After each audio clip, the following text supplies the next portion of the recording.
Remove the two bottom 3.4mm pentalobe screws located next to the lightning connector.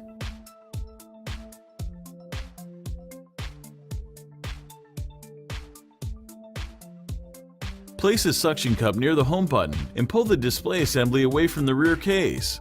Use the iSesmo opening tool to slice through the adhesive and help carefully separate the display assembly from the rear case.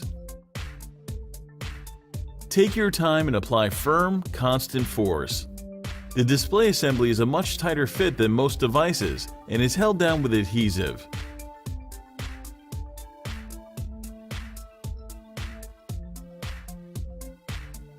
The display assembly is still connected to the iPhone by several cables, so don't try to remove it entirely just yet.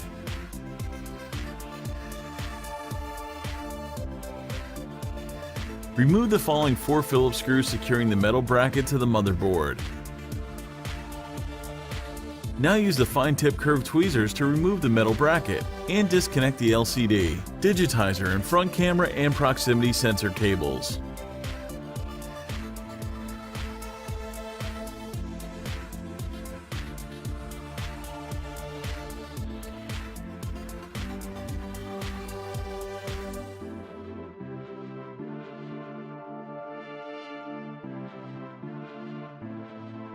Remove the following 2 Phillips screws that secure the Taptic Engine to the rear case.